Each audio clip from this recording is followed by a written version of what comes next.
अस्सलाम वालेकुम नाज़रीन, प्रोग्राम न्यूज़ ब्रेकर्स के साथ मैं हूं आपकी मेज़बान ज़रिया आरिफ। फेटफ का आइंदा इजलास 22 से 25 फरवरी के दरमियान शेड्यूल है, जिस पर हमारे फॉरेन मिनिस्टर को उम्मीद है कि पाकिस्तान इस बार FATF की ग्रे लिस्ट से बाहर निकल सकता है।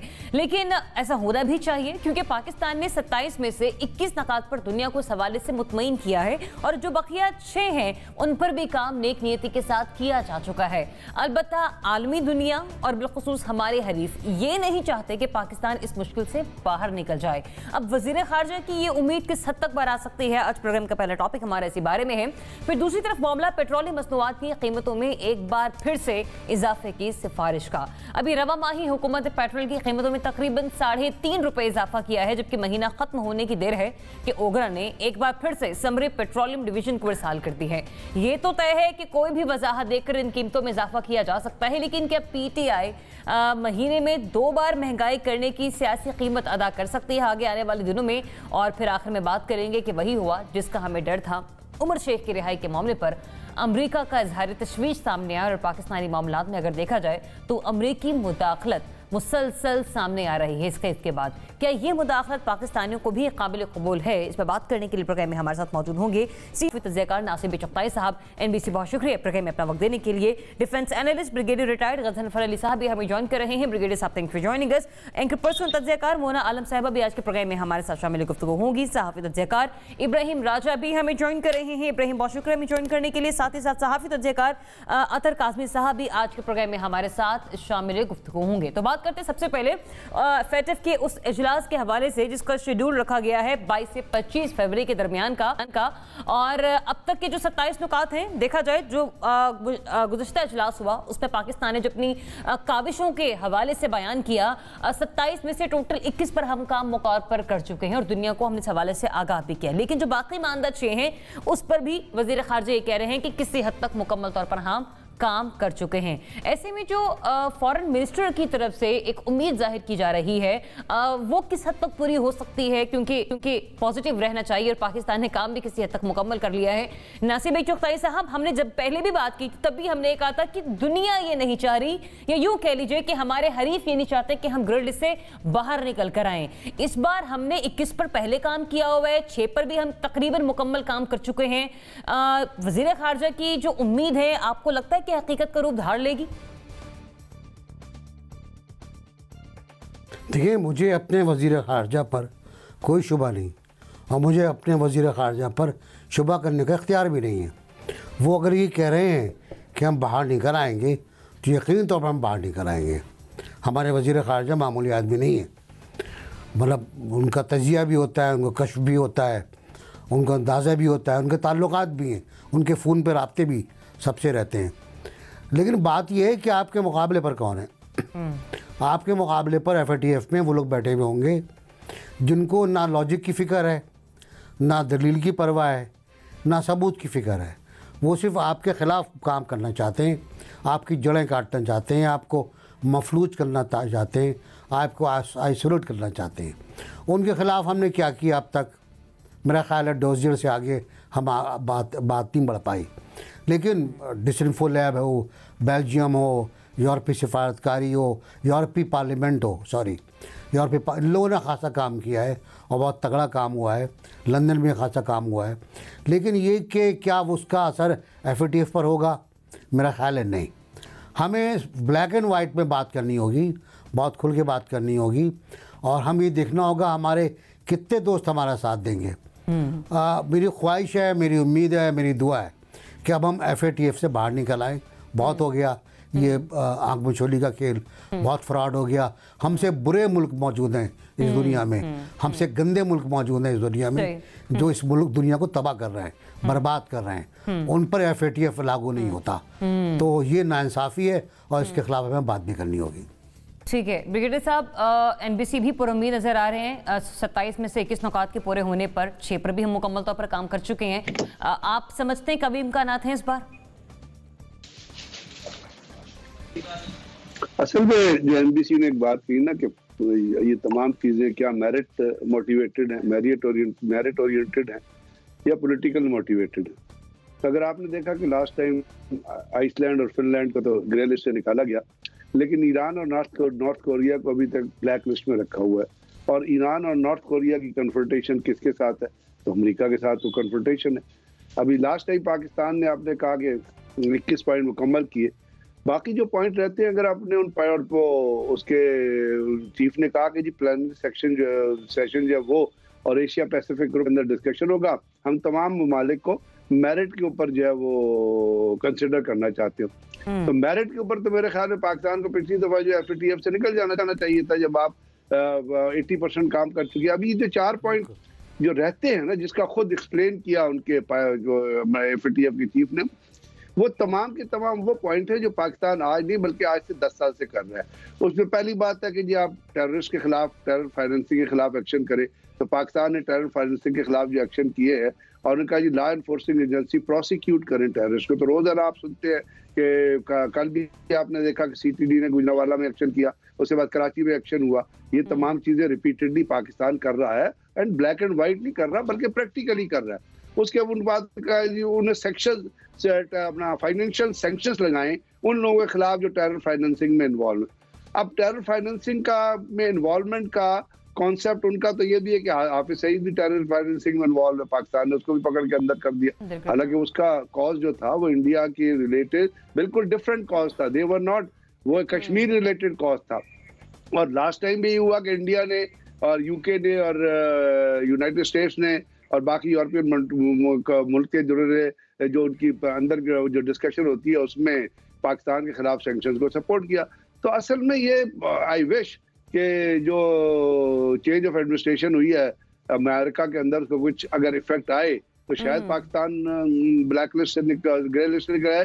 पाकिस्तान ने, मैं ये आपको कहूंगा कि जो वो 4 पॉइंट्स थे उनके अंदर पाकिस्तान के अंदर कॉन्स्टेंटली काम हो रहा है और सिर्फ कागजों पे काम नहीं हो रहा, वो प्रैक्टिकल काम हो रहा है। तो होपफुली तो पाकिस्तान को निकलना चाहिए। अगर नहीं निकलेगा तो it will be politically motivated, दुनिया के डबल स्टैंडर्ड जो है ना पाकिस्तान के खिलाफ जो एनिमोसिटी है वो खुल के सामने आ जाएगी। मोना, वाकई हमने काम कर लिया है, बाल में सियासत हावी हो सकती है या होती आई है? बिल्कुल जरिया, आप देखिए मैं भी एम्फेसाइज ज्यादा करना चाहूंगी इस बात पे नहीं कि पाकिस्तान ने कितना होमवर्क करना है, क्योंकि हम तो सच्ची बात है 2014 एंड ऑनवर्ड्स जब से APS हुआ है तब से हम काफी हद तक एक कंसेंसस पर हैं इस मामले पे जो कि टेरर फाइनेंसिंग या इन मामलात से मुंसलिक हैं। हमें अपने होम ग्राउंड में जो अगर कोई एक आध लैप्सेस है ना उस पूरे नेशनल एक्शन प्लान की इंप्लीमेंटेशन पर भी, जिसके कुछ हमें फॉल आउट नजर भी आते हैं पाकिस्तान में, वो लैप्सेस हमारी तरफ हैं। वो किसी और को पाकिस्तान के बाहर या दुनिया में हम कोई टेररिज्म फैला रहे हैं ऐसी कोई बात नहीं है। मतलब ये एक बड़ा मिसकंसेप्शन है जो कि दो बातों को तो बिल्कुल मुख्तलिफ बातों को एक बनाकर पेश किया जाता है। इसका जो प्रोपेगेंडा वाला एस्पेक्ट है ना, मुझे लगता है हमें अब उसके ऊपर फोकस करना चाहिए। ठीक है हम बहुत कुछ कर रहे हैं, लेकिन जब तक हम दुनिया को बताएंगे नहीं, अच्छी तरह से बावर नहीं कराएंगे कि हम क्या कुछ कर रहे हैं और इसमें कितना स्ट्रॉन्ग एक भारत का प्रोपेगेंडा है, तब तक मुझे नहीं लगता बात बनेगी। क्योंकि सीधी बात है कि हमें कुछ ममालिक के सपोर्ट की वहां पर जरूरत है, FATF की इस लॉबी को हमारे फेवर में करने की जरूरत है। और भारत इसमें जिस लेवल का बहुत मुनज़्ज़म प्रोपेगेंडा कर रहा है, मुझे लगता है कि हमें शायद, मैं इन माय ओन ओपिनियन, मुझे लगता है शायद उस चीज को हम अभी तक ग्रैस्प नहीं कर पाए हैं। अच्छा। हम अभी भी अंदाजा ये नहीं लगा पाए हैं कि कितना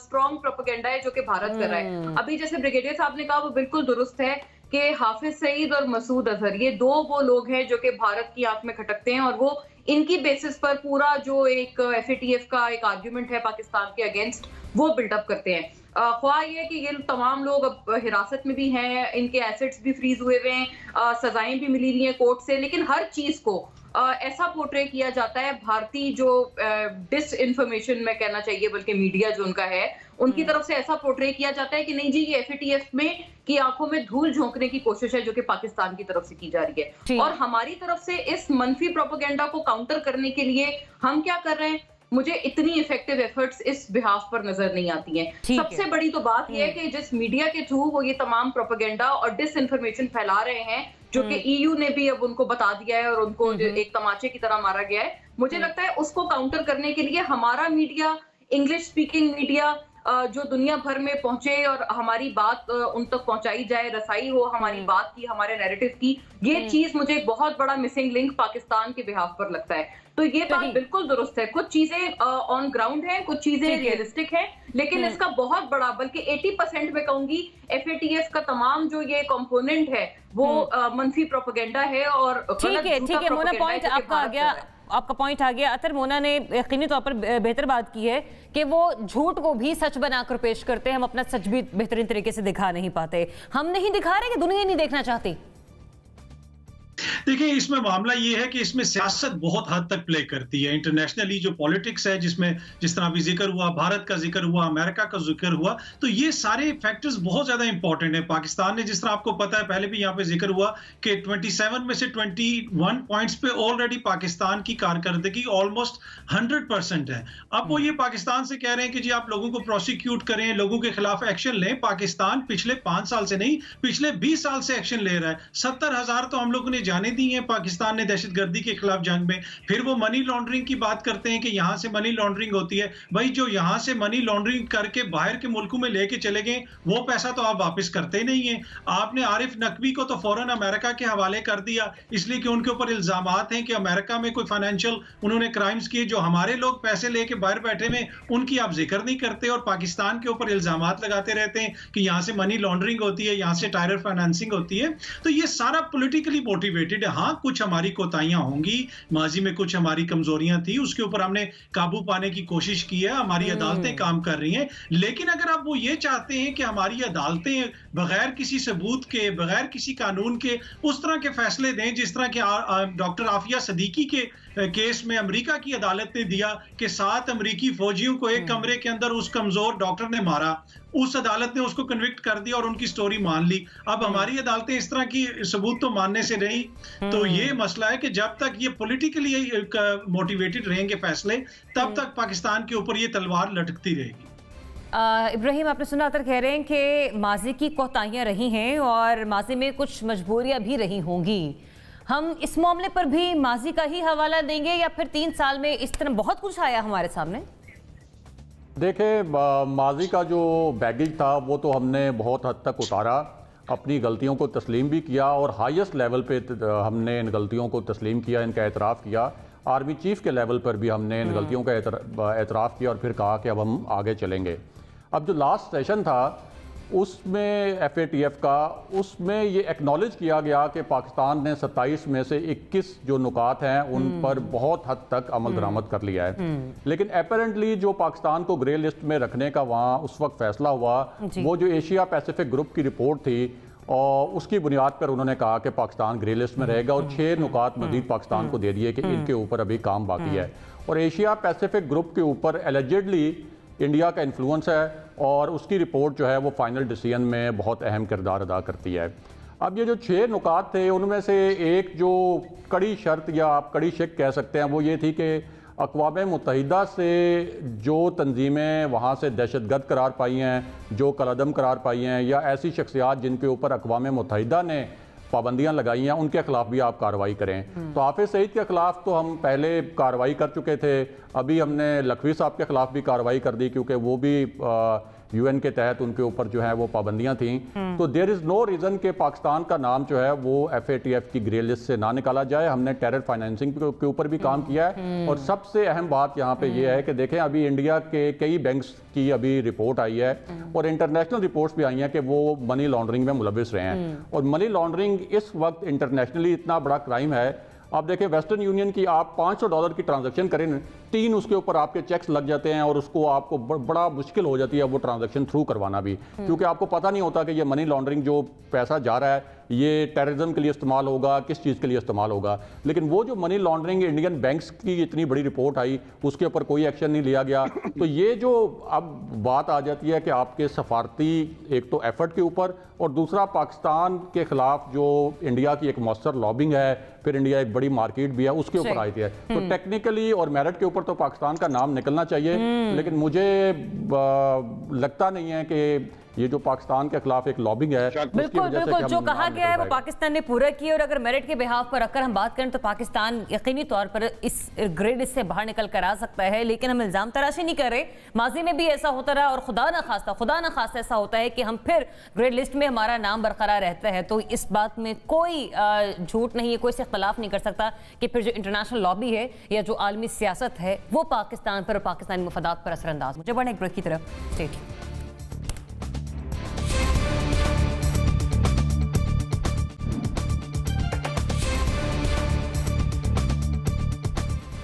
वेलकम बैक। नाज़रीन, 1 फरवरी से कहा जा रहा है कि एक बार फिर से पेट्रोलियम मसनूआत में इजाफा होगा, पेट्रोल की कीमत भी बढ़ाई जाएगी, डीजल की कीमत भी बढ़ाई जाएगी। जब आज ये सामने आया है, जरा इस तरह से कोट कर रहे हैं कि पेट्रोल 12 रुपए और जो डीजल है वो 10 रुपए फी लीटर महंगा हो सकता है। यहाँ पर पॉइंट ये दिया गया है कि 30 रुपए फी लीटर लेवी की बुनियाद पर ये तैयार की गई है समरी, और इस वक्त फी लीटर पेट्रोल पर लेवी जो है वो 21 रुपए 56 पैसे और फी लीटर डीजल पर 23 रुपए 9 पैसे है। लेकिन एक और बात मैं यहाँ पर आपके सामने रख दूं कि पहले महीने में एक बार ही समरी जाया करती थी, अब ऐसा 2 बार होता है। लेकिन अगर ऐसा 2 बार हो भी रहा है तो ये सियासी तौर पर पाकिस्तान तहरीक इंसाफ के लिए कितना महंगा साबित हो सकता है। अवाम तो उस महंगाई का खमियाजा भुगत ही रहे हैं, लेकिन पीटीआई को भी इसका सियासी जो है वो खमियाजा भुगतना पड़ सकता है। ब्रिगेडियर साहब, एक महीने में 2 दफा पेट्रोल का महंगा होना मतलब ये कि महंगाई के ग्राफ को आप 2 दफा ऊपर लेकर जाते हैं, 2 स्टेप लेकर आगे चलते हैं। पीटीआई को भुगतना पड़ सकता है, इसकी सियासी कीमत अदा करनी पड़ सकती है आने वाले दिनों में। तो जहाँ तक पीटीआई का ताल्लुक है तो पीटीआई में इमरान खान और खास तौर पे वो तो इररिलेवेंट लग रहे हैं प्राइस हाइक से in Pakistan, and is not concern. जो उनके ट्वीट्स आते हैं, जो उनकी स्टेटमेंट्स आती हैं, वो हर चीज का एक लॉजिक क्रिएट करते हैं इंटरनेशनल मार्केट के साथ, डॉलर की राइज के साथ और इंटरनेशनल बिजनेस के साथ। पेट्रोल का ताल्लुक है इंटरनेशनल मार्केट से, खासतौर से हमारे जैसे मुल्कों के लिए जो सारा का सारा पेट्रोल बाहर से मंगाते हैं। और बहुत सारे हमारे इंडिया में भी अभी पेट्रोल की कीमत जो है वो कोई 94 रुपए पे जा रही है, क्योंकि ब्रेंट जो आता है, क्रूड ऑयल जिसको आप कहते हैं, वो बढ़ गया, उसका बैरल की कीमत में इजाफा हुआ है, तो अभी 56 से भी ज्यादा गलबन वो ब्रेंट जा रहा है। अब वो सियासी तौर पे तो मुझे वो फिक्रमंद नजर नहीं आते ना। वो उन्होंने तो एक चीज को बड़े दुख की बात है और बड़े अफसोस से कहना पड़ता है कि it doesn't appear concern with the condition of a common man, क्योंकि जब पेट्रोल बढ़ेगा और कोई लॉजिक नहीं है मेरी नजर में महीने में 2 दफा बढ़ने का, बिकॉज जो चीजें आप लेते हैं, अगर आपके पास आप कह रहे हैं कि चीजें, तो आप उसको उस हिसाब से अपने स्टोरेज कैपेसिटी भी बढ़ाते हैं। और पेट्रोल की प्राइस सिर्फ इसलिए नहीं बढ़ती कि आपने जैसे रेफर किया ना लेवी का 30 रुपीज पर और उसका पेट्रोल के ऊपर 21, तो आप लेवी को डिक्रीज कर दें ना, लेवी को लो लेवल पे ले आए, क्योंकि ये इसमें सेंट्रल टैक्सेस हैं, फिर उसमें फिर अपना क्रूड प्राइस है, फिर उसके बाद एक्साइज ड्यूटी है, फिर वैल्यू एडिड टैक्स है, कितने सारे टैक्सेस हैं जो आप लगा रहे हैं, तो उनको बैलेंस करें ना। लेकिन तमाम के तमाम बोझ असल में बुनियाद ये है कि हमारे यहाँ पेट्रोल की प्राइसेस को फिस्कल डेफिसिट पूरा करने के लिए इस्तेमाल किया जाता है। अब जब फिस्कल डेफिसिट पूरा करने के लिए इस्तेमाल करेंगे तो उसका डायरेक्ट जो प्रेशर है वो आवाम के ऊपर आएगा। और जहां तक आपने सियासी तौर पे कहा, तो मुझे तो इमरान खान साहब बॉदर्ड ही नहीं नजर आते कि जी कॉमन आदमी को हिट करके उनको सियासी तौर पे क्या नुकसान हो रहा है।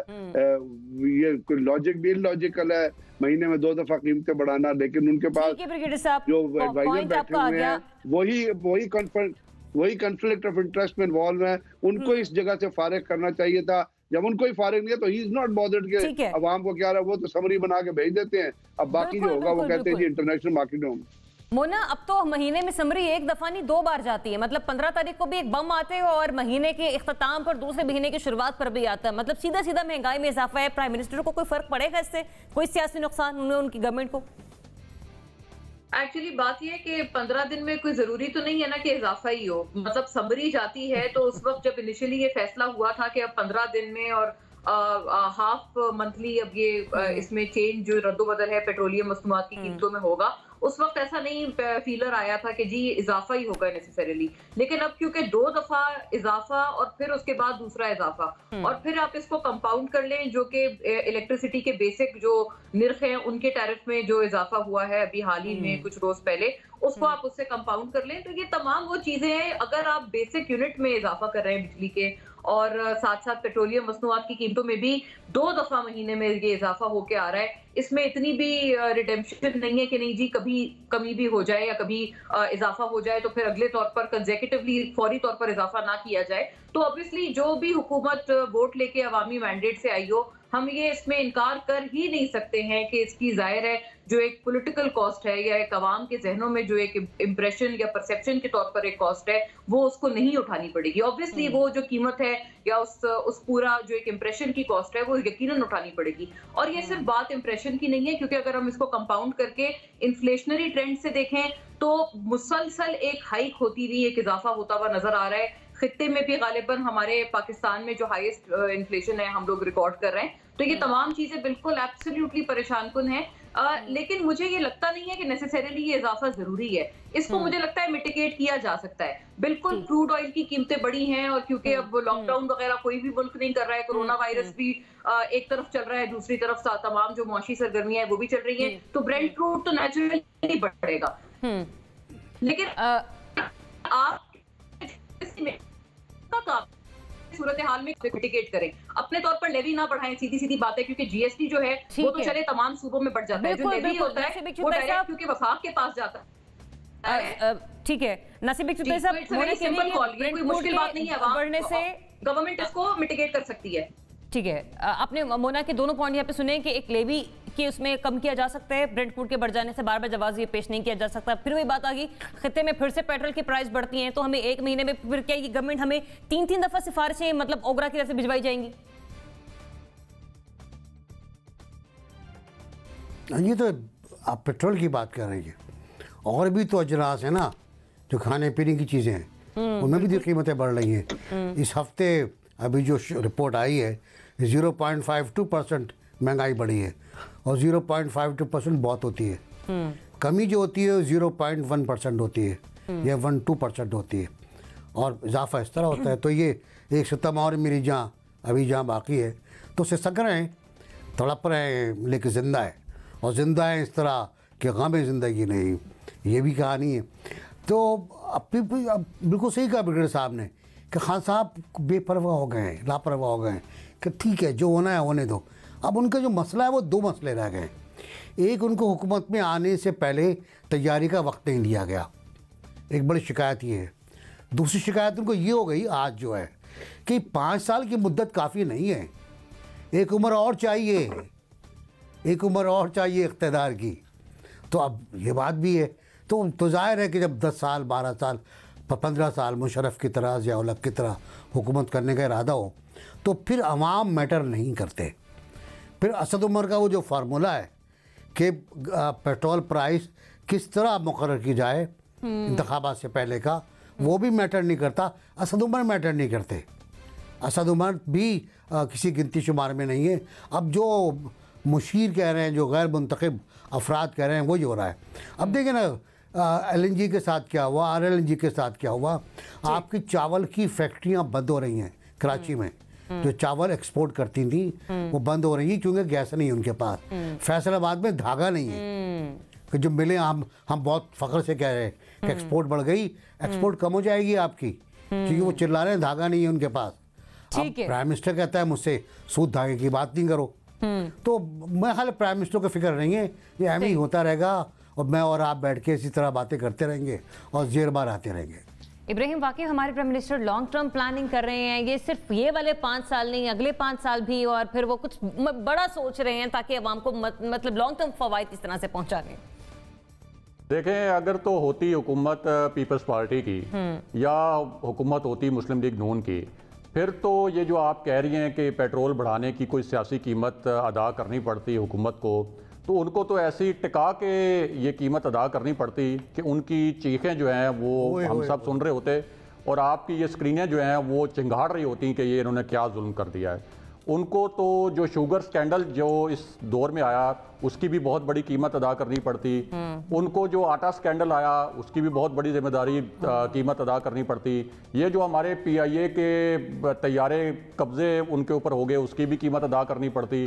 हमारे जो PIA की परवाज़ों पे पाबंदी लग गई, हमारे पायलट्स के मुतल्लिक जिस किस्म की एक गलत बयानी की गई, उसके बाद जो PIA का बेड़ा गर्क हुआ उसकी भी बहुत बड़ी कीमत अदा करनी पड़ती। जो गैस के बिल भेजे गए 4-4 गुना 5-5 गुना ज़्यादा लेकिन वापस नहीं किए गए प्राइम मिनिस्टर की यकीन दहानी के बावजूद, उसकी भी कीमत अदा करनी पड़ती। लेकिन अब मसला यह है कि हमें करनी है पॉजिटिव रिपोर्टिंग, मस्बत रिपोर्टिंग। और मस्बत रिपोर्टिंग का तकाजा यह है कि जब भी पेट्रोल की कीमत बढ़े और किसी भी शय की कीमत बढ़े तो हम ये कहें कि ये तो सिर्फ 4-5 रुपए बढ़ी है, असल में तो ये 40-50 रुपए भी बढ़ सकती थी। तो उस फार्मूले को अगर आप देखें तो फिर तो ये इसको कोई सियासी कीमत अदा नहीं करनी पड़ेगी। अच्छा, मुस्बत रिपोर्टिंग से सहाफ़ी करते हैं या फिर वो वज़रा भी करते हैं जो वज़ीर आज़म की कैबिनेट का हिस्सा है कि ओगरा ने इतने की सिफारिश भिजवाई थी, वज़ीर आज़म ने आवाम की मुश्किलात को मद्देनजर रखते हुए सिर्फ इतना सा इजाफा किया। देखिए, ये टीवी स्क्रीन पे ही बैठ के इस वक्त हम हुकूमत को क्रिटिसाइज कर रहे हैं, हर पार्टिसिपेंट ने यहाँ पे हुकूमत को क्रिटिसाइज किया है, तो मुस्बत रिपोर्टिंग कहाँ पे है? पाकिस्तान के अंदर सबसे बड़ा अलमिया ये है कि हम टीवी के ऊपर बैठ के क्रिटिसाइज भी कर रहे होते हैं और साथ साथ कह रहे होते हैं कि हमें क्रिटिसाइज करने की इजाजत नहीं है। जहां तक कीमत की अदा करने की बात है, यहाँ पे जिक्र हुआ कि पीपल्स पार्टी को और नून लीग को कीमत अदा करनी पड़ती। नहीं जी, उनको कीमत अदा नहीं करनी पड़ती। ये वो कीमत है, उनकी कीमत अब कौम अदा कर रही है जो वो लोग हम पे जो वो फैसले करते रहे, जिस किस्म की उन्होंने यहाँ पे हुकूमतें की, उसकी कीमत अब हुकूमत अदा कर रही है। दूसरी बात ये है कि जहां तक इमरान खान साहब को क्या इसकी कोई ये देखिए, आप बोलने भी नहीं देते। जो एक बंदा इनसे इख्तलाफ करेगा उसको बोलने भी नहीं दिया जाएगा। ये मुस्बत रिपोर्टिंग है, देख लें। मैं मिसाल दे रहा हूँ आपको। जी जी, आपके पास बहुत टाइम होगा। बिल्कुल सर, आप ये आप मैं आती हूँ ब्रिगेडियर साहब, अतर का पॉइंट लेने के बाद मैं आती हूँ आपके पास। अच्छा, दूसरी बात यह है कि सियासी कीमत क्यों नहीं अदा करनी पड़ेगी? सियासी कीमत इसलिए अदा नहीं करनी पड़ेगी, मॉरली बैंकरप्ट है आपकी ऑपोजिशन। आपकी ऑपोजिशन के पीछे 4 बंदे नहीं खड़े होते। यहाँ पे आपने जिक्र किया कि महीने में 2-2 दफा पेट्रोल की कीमत बढ़ रही है, चीनी की कीमत बढ़ रही है, लेकिन कोई भी सियासी जमात, कोई भी हिज़्ब इख्तिलाफ की सियासी जमात अवाम को मुतहरिक नहीं कर सकी। क्यों नहीं कर सकी? इसलिए कि वो खुद दिवालियापन का शिकार हैं। आप भारत की मिसाल देख लें, वहां पे किसान इकट्ठे हो गए, उन्होंने इतनी बड़ी तहरीक चला ली है। इसलिए चलाई है कि ये वो किसान हैं जो अपनी हाथ से रोटी कमाते हैं, अपनी हाथ से जमीन खोदते हैं, मेहनत करते हैं। यहाँ पे आपने पूरी ऑपोजिशन 2 नाबालगों, सियासी नाबालगों के हवाले की हुई है जिन्होंने जिंदगी में 1 रुपया भी खुद नहीं कमाया, और वो बात करेंगे पेट्रोल की 3 रुपए की या 4 रुपए की। उनके पीछे कौन चलेगा? इस वजह से इमरान खान साहब को इसकी सियासी कीमत अदा नहीं करनी पड़ी, इसलिए कि ऑपोजिशन बिल्कुल नाकारा है। तो इसका मतलब यह है कि आप ये चाह रहे हैं कि अवाम जो है वो कीमत अदा करती रहे, बस अपोजिशन जो है वो उसको आप तनकीद करें लेकिन अवाम को बेशक ग्रिल करते रहे। यही है ब्रिगेडियर साहब, इसका ओवरऑल मतलब है। इब्राहिम की बात वो काज़मी साहब आप बड़े आप बयान गैर में बड़े मजे में बैठे हुए हैं, आपको इन मसाइल का सामना नहीं है जो हम लोगों को मसाइल का सामना है, या आम लोगों को उनका। कभी आगे पाकिस्तान में रहो ना यार, कभी आगे पाकिस्तान में बात है कि मुझ पे पाबंदी है, मैं कर नहीं सकता। पाकिस्तान में 2 साल गुजारो। मैं ये कहना चाह रहा हूँ, देखिए, जब आप बात करती है ना एक इशू की, तो वो करंट इशू होता है।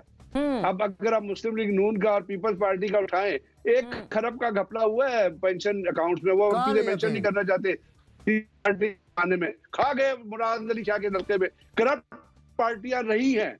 आज की बात अगर हम करें तो आज की हुकूमत की, इसका यह मतलब नहीं कि पिछली हुकूमतें जो है वो आपको लॉलीपॉप खिला रही थी या कोई शुगर कोटेड चीज है। नवाज शरीफ के जमाने में जो टमाटर और तीनों की कीमत हुई है उसका आपको याद है कभी? तो हमारे यहाँ मुसीबत यही है कि आज की जो बात कर रहे हैं, आज भी हम कह रहे हैं, लेकिन इसका यह मतलब नहीं कि मुस्लिम लीग नून और कोई नेक party, they are the most corrupt parties ever born in Pakistan. Nawaz Sharif the most corrupt leader, सबसे ज्यादा करप्ट लीडर है जिसने पाकिस्तान के टैक्स पेयर का पैसा खाया है। आज चले मुख्तसर ये कि हमने अपने आज को भी बेहतर करना है, लेकिन माजी का हवाला हम कब तक देते रहेंगे? माजी की हुकूमतों का किया गया खमियाजा हम भुगत रहे हैं, उसके बारे में प्राइम मिनिस्टर उनकी पार्टी भी हमें मुकम्मल तौर पर आगाह करती रहती है। लेकिन जी ये वो चूरन है, जरियाब सॉरी, ये वो चूरन है जो बिकने से इनकार कर चुका है, जो करप्शन, वो मंजन है जो बाजार में नहीं बिक रहा।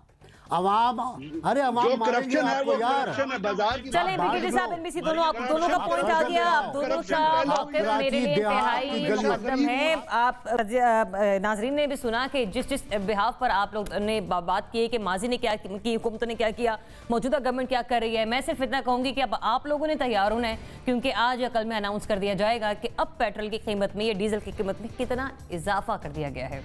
Stay tuned.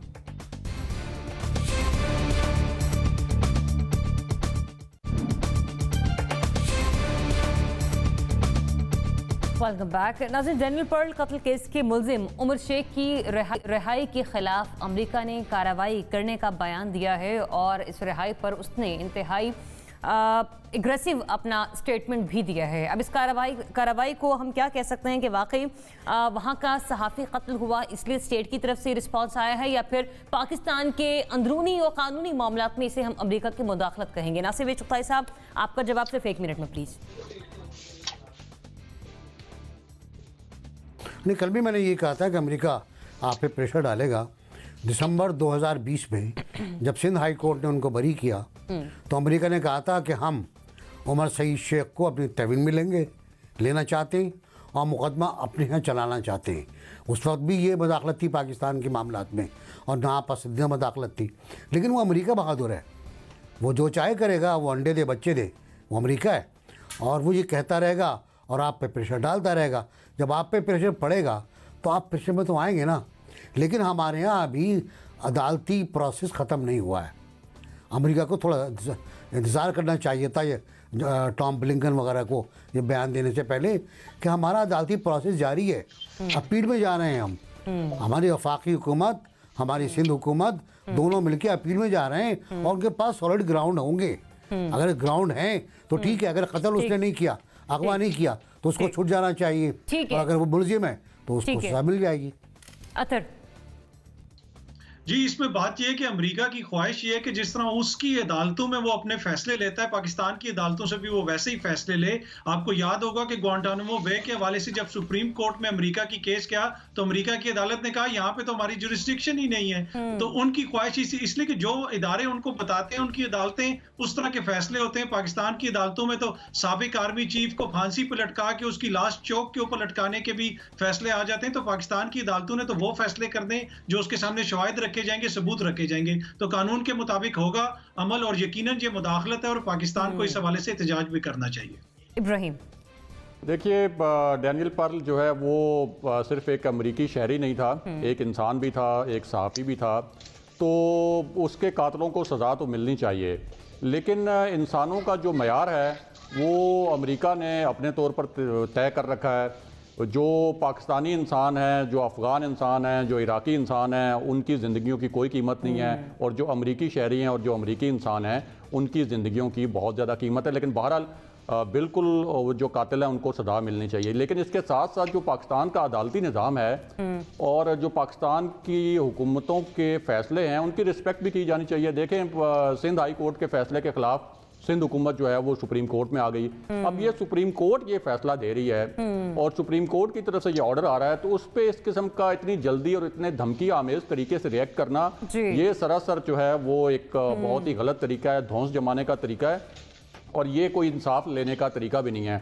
आप देख लें कि हमारी डॉक्टर आफिया सिद्दीकी का केस जो है वो अमेरिका में कितने अरसे से फंसा हुआ है। इब्राहिम, पॉइंट आपका आ गया। मेरे पास वक्त मुख्तसर है। मैं ब्रिगेडियर साहब से गुजारिश करूंगी कि यहीं से अगर बात को वो आगे बढ़ाएं मौजू को। ब्रिगेडियर साहब, मैं इब्राहिम ने कहा ना, वो बिल्कुल 100%, मैं भी यही कहना चाहता था, 100% करेक्ट है कि जो हमारे यहाँ लोग रहते हैं उनका खून मुख्तलिफ है, इराकियों का खून मुख्तलिफ है, सफेद है। अमरीकी जो है उनका खून में मेरा ख्याल वो ए पॉजिटिव और ए नेगेटिव बहुत ज्यादा भरा हुआ है। तो अब उसमें वो अपने हिसाब से अगर चीजों को देखेंगे और बाकी लोगों को अपनी रियाया समझेंगे तो ये तो फिर दुनिया में कभी बैलेंस कायम ही नहीं हो सकेगा। पाकिस्तान का एक अदालती निज़ाम है, तो वो अदालती निज़ाम चल रहा है और उसके खिलाफ एक अपील हुई है। तो मेरा ख्याल ये एक नी जर्क रिएक्शन जो है इसको लेकिन अमरीका आपको पता है वो हमेशा जहां भी अपनी बात मनवाता है तो आपकी कनपटी की गन कर रहा कहता है कि यार मेरी बात मानो नहीं तो मैं गोली चला दूंगा। बस अब जिस किस्म की चीज होगी तो फिर बताइए किस तरह इंसाफ की तरफ आप जाएंगे। पाकिस्तान की अदालतें हैं, आई एम श्योर कि वो शवाहिद के मुताबिक फैसला करेंगी। ये तो नहीं कि एक आफिया सिद्दीकी को एक नन्ही सी औरत को 6 अपना अमरीकियों को कत्ल करके इल्जाम में आप अंदर दें, दुख की बात है। अमेरिका को शर्म आनी चाहिए, लेकिन बड़ी ताकतों को शर्म कहाँ आती है? ना इखलाक है ना शर्म है। जैसे हमारा खून मुख्तलिफ है, उनका खून मुख्तलिफ है, तो उनको सोचना चाहिए था ये बयान देने से पहले। ये एक डिसग्रेस है एक इतनी बड़ी सुपर पावर की कि उसकी इतनी नैरो अप्रोच है। पॉइंट आपका आ गया। मोना जी बिल्कुल, मुनाफा तो है। कोई अपनी रेमेंट हो या कोई अपना एम्बेसडर कोई हो और वो यहाँ पर किसी आम शहरी को कुछ अलग चलता है, तो उसके लिए वो लोग बिल्कुल एक अलग मयार रखते हैं। हमने ये तमाम चीजें पहले भी देखी है और हर तरह से पाकिस्तान को थ्रेटन करने की जाती है। लेकिन हैरी हेडसेट की बात भी मुझे साथ चाहिए कि चल चुके हैं और बहुत ही सख्त किस्म का ये बहुत मैं कहती हूँ किस्म का ये वाकया था। इसमें डिक्टेटर्स हैं, उनको हर सूरत सजा होनी चाहिए। हमारे बहुत अच्छा ये फैसला है सिंध बल्कि गवर्नमेंट ने अभी भी जो सुप्रीम कोर्ट का वर्डिक्ट है उसके खिलाफ भी उसमें रिव्यू पिटिशन बल्कि उसको दोबारा रिव्यू करने के लिए उस फैसले को उन्होंने दायर की है। और एक कोई खत भी है गालिबन जो कि उमर शेख की तरफ से अभी अचानक से फोर्टनाइटली प्रोड्यूस कर दिया गया है कि जी, जिसमें उन्होंने लिखा है कि मैंने इस कत्ल में एक माइनर रोल प्ले किया था। तो जो भी माइनर रोल है उसकी भी तो कोई सजा होगी ना। 18 साल हो गए हैं, इसमें फौरी तौर पर सजा दी जाए।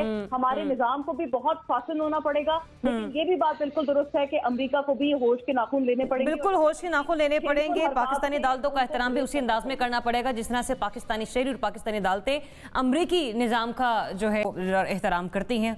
ये नहीं कहा जा सकता कि अमेरिका जिस तरह के फैसले चाहता है पाकिस्तानी अदालतें उस हिसाब से फैसला देंगी। इजाजत दीजिए, अल्लाह हाफ़िज़।